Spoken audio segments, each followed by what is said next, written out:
beautiful. The whole world is beautiful. The whole world is beautiful. The whole world is beautiful.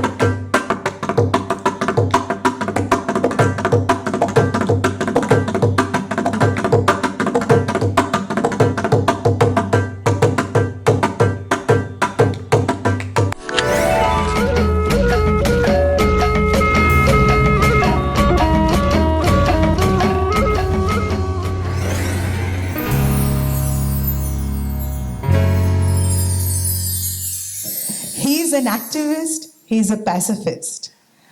He's an inspiring author and a rousing speaker. He has been a Jain monk and he's a Gandhian. He's an eternal optimist and he's an amazing storyteller. He's a person who's walked his talk. In 1962, he undertook with his friend Mr. E.P. Menon an 8,000-mile peace walk for 2.5 years for nuclear disarmament. He walked from New Delhi to Moscow, to Paris, to London, to Washington, D.C. He is the founder of Schumacher College and editor emeritus of Resurgence and Ecologies. To us at Bhumi, Satish ji is an elder, is someone who has supported us, encouraged us, and wholeheartedly been with us. Although my mother never went to school, she never learned to read or to write, but she was a real naturalist. And I was 4 years, 5 years, 6 years old, and we'll go to our field. And she will, on the way, show me on the tree a wild beehive.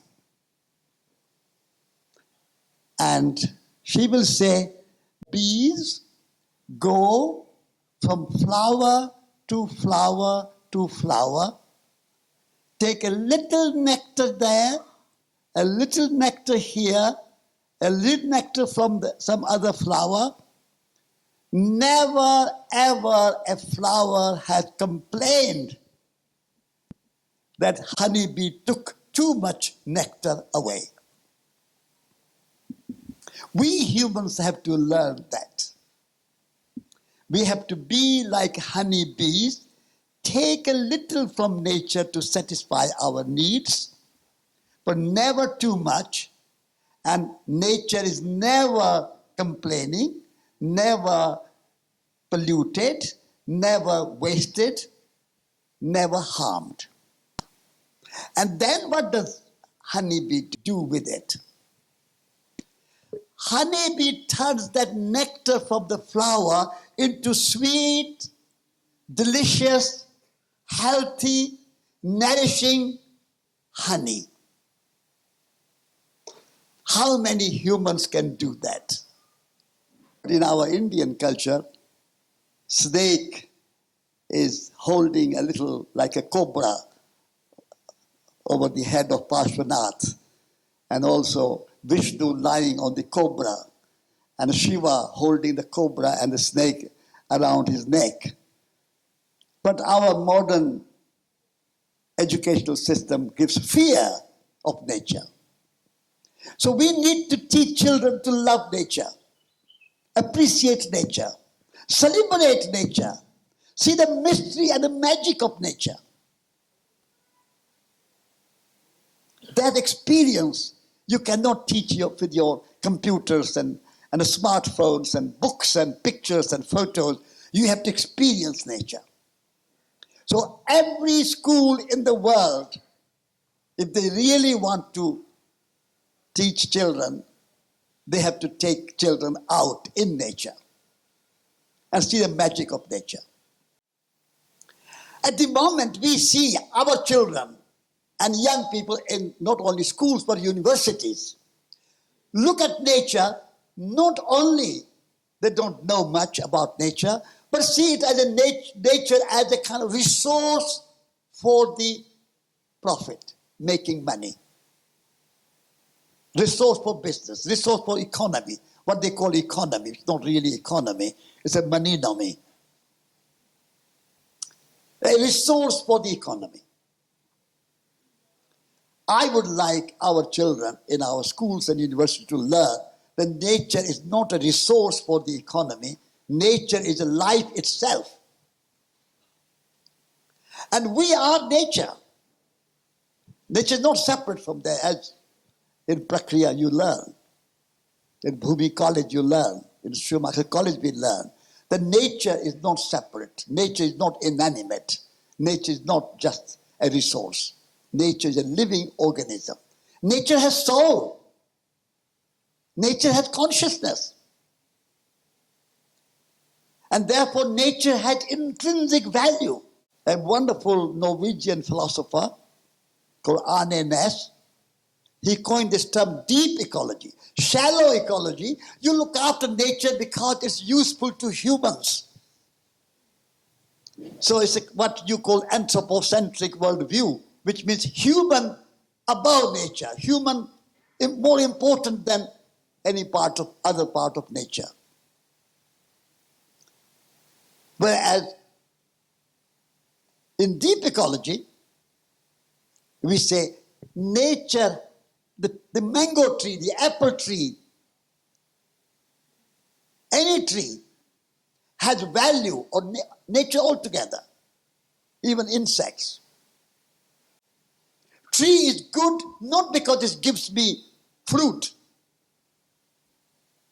Tree is good not just because it gives me wood to build a house or light a fire, or gives me shade. Tree is good as it is. And I take fruit, shade, wood as a gift from nature. Thank you, tree. With that gratitude, that humility that we need to learn. At the moment human beings have become too arrogant. We think we are so special. We are so superior. We are so above nature. We are not above nature. We are nature. We are made of Panch Mahabhut, earth, air, fire, water, space. And trees are also made of earth, air, fire, water, space. And as we have consciousness, and we have a spirit, and we have a soul, and we have life, in the same way, trees and all other parts of nature have soul, consciousness, spirit, life. The moment we realize that, the more our Upanishads teach us, Isha Vashopanishad, Isha Vashyamidam Sarvam, Yatkincha Jagatyam Jagat, Tena Tyaktena Bhunjita, Magradha Kasyas Vidhanam. In this one shloka, this verse, the entire deep ecology, spiritual ecology, reverential ecology is encapsulated in one shloka. Upanishad, the ancient wisdom of India, we have forgotten. Even in our schools, in our Indian schools and universities, our children don't learn Upanishad. Like in our body, we have 2 hands, 2 arms, 2 legs, 2 eyes, 2 ears, 2 lips. Also, we have 2 brains. The left hemisphere of the brain and the right hemisphere of the brain. Our universities in Mumbai and New Delhi and London and Oxford and Cambridge and Harvard and Yale and big universities, they only teach half head, half brain, the left hemisphere of the brain. And just to get a job. And what kind of jobs they get? Destructive, polluting, wasteful. Majority of our modern jobs are anti-nature. So I say to our students at Schumacher College, when you leave Schumacher College, don't look for a job. create your own job. And I want to change the word from job to work. Work is good. My mentor, E.F. Schumacher, wrote a book called Good Work. We all need to work. Work is sacred. But job you do just for money, because you have to pay the bills, whether you like it or not. So we need to work, and in order to have a work, we need to have a both hemispheres of the brain. We need to right hemisphere, which is a more intuitive, more imaginative, more creative. In our schools and universities, we need to bring the right hemisphere of the brain. And the heart. We have to love what we are doing. I want our students from Schumacher College to go, not do anything which you don't love. This is heart, head and heart, and then hands. We have to learn the skills of making. We are makers. We are poets. We are artists. Kumaraswamy, a great art historian, said a beautiful line. An artist is not a special kind of person, but every single person is a special kind of artist.